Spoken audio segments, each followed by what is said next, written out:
Halo semuanya, balik lagi bareng saya. Pernah nggak sih kalian garuk-garuk kepala mikirin soal hama di sawah atau kebun? Kayaknya udah disemprot macem-macem, besoknya nongol lagi, malah lebih banyak. Nah, siap-siap, karena hari ini kita bakal ngebongkar rahasia besar di balik perang melawan hama di Indonesia. Ternyata mereka itu punya geng sendiri-sendiri loh. Oke, kita mulai dari pertanyaan yang paling bikin penasaran. Kenapa ya hama itu kayaknya susah banget buat dibasmi? Mau itu wereng yang bikin pusing petani padi, atau kumbang yang ngabisin pohon sawit, kok rasanya mereka selalu satu langkah di depan kita ya? Apa sih sebetulnya rahasia mereka? Jawabannya, mungkin ini bakal bikin kalian kaget. Jawabannya adalah karena selama ini kita ngelawan mereka pakai cara yang salah. Kita mikir semua hama itu sama, padahal mereka itu main pakai aturan yang beda banget, beda total. Makanya cara yang ampuh buat satu hama bisa jadi gagal total buat hama yang lain. Biar gampang, yuk kita bagi hama-hama ini jadi dua geng utama. Kita sebut aja, yang pertama, tim gercep alias gerak cepat, dan yang kedua, tim santuy. Nah, dua geng ini punya filosofi hidup yang beda 180 derajat. Cara mereka menginvasi lahan pertanian kita pun beda banget. Terus apa sih bedanya? Gampangnya gini, tim gercep itu punya moto kuantitas di atas kualitas. Pokoknya yang penting anaknya banyak dan prosesnya cepat. Nah, kalau tim santuy itu kebalikannya. Moto mereka kualitas di atas kualitas. Tiap individu itu super berharga buat mereka. Coba deh kita bedah lebih dalam lagi. Lihat tabel ini. Tim gercep, anaknya bejibun, badannya kecil-kecil, hidupnya nomaden alias pindah-pindah, dan fokus utamanya itu kecepatan. Sat-set. Sebaliknya, tim santuy, anaknya dikit, badannya gede-gede, hidupnya lebih suka menetap, dan fokus mereka adalah kekuatan. Beda banget kan? Oke, kita mulai dari geng pertama, tim gercep. Dan pentolan dari geng ini, gak lain dan gak bukan adalah wereng batang coklat.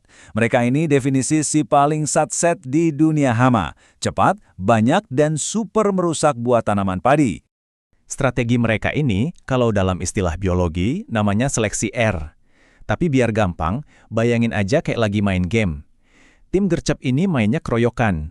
Mereka nge-spam pasukan-pasukan murah dalam jumlah yang banyak banget. Tujuannya cuma satu, bikin musuh kewalahan sama jumlah mereka, secepat-cepatnya. Seberapa cepat emangnya? Nih, lihat angka ini. Cuma butuh 10 hari buat populasi wereng jadi 2 kali lipat.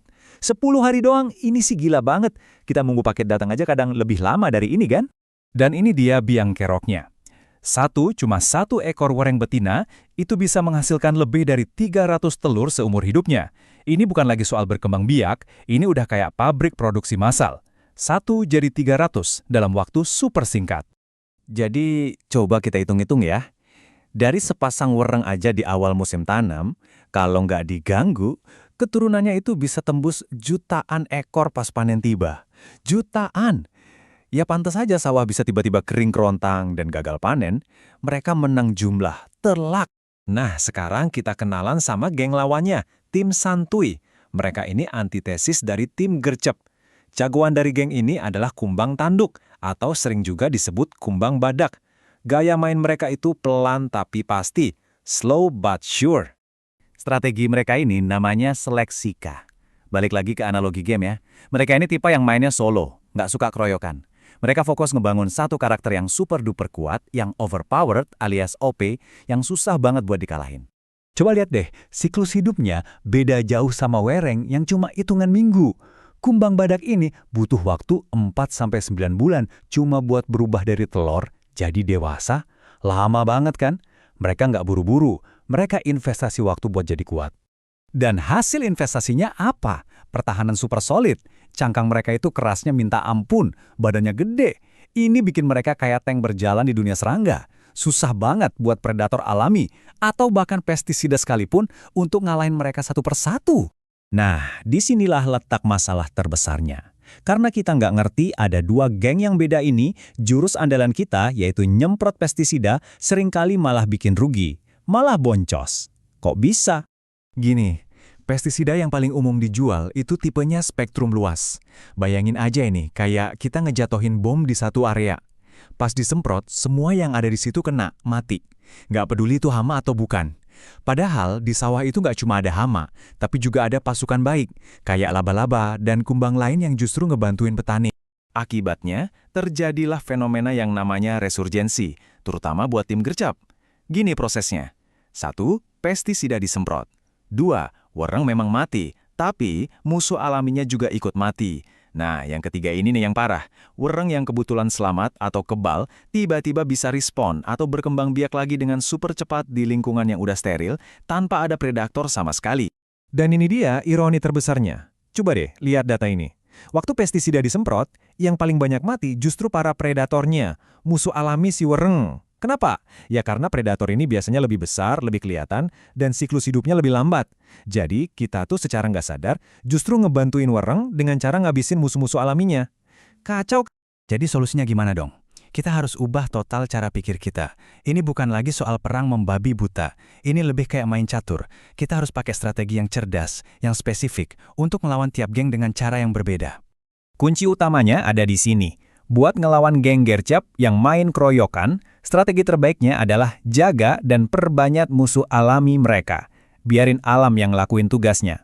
Sementara itu, buat ngelawan geng santuy yang kuat tapi lambat, strategi terbaiknya adalah hancurkan markas atau tempat mereka berkembang biak. Oke, kita bahas taktik spesifiknya ya. Buat tim gercep kayak wereng, coba deh tanam bunga-bunga di pinggir sawah. Itu bukan cuma buat cantik-cantikan, tapi buat jadi rumah dan sumber makanan buat para predator. Kalaupun terpaksa pakai pestisida, ganti-ganti jenisnya, biar werengnya nggak jadi kebal. Dan yang paling penting, sebisa mungkin pakai varietas padi yang emang udah tahan hama. Nah, kalau buat tim santuy kayak kumbang badak, jurusnya beda lagi. Kuncinya itu kebersihan lingkungan. Hancurkan tempat mereka naruh telur, biasanya di batang-batang pohon yang udah busuk. Kita juga bisa pasang perangkap yang pakai bau-bauan kimia atau feromon buat mancing mereka.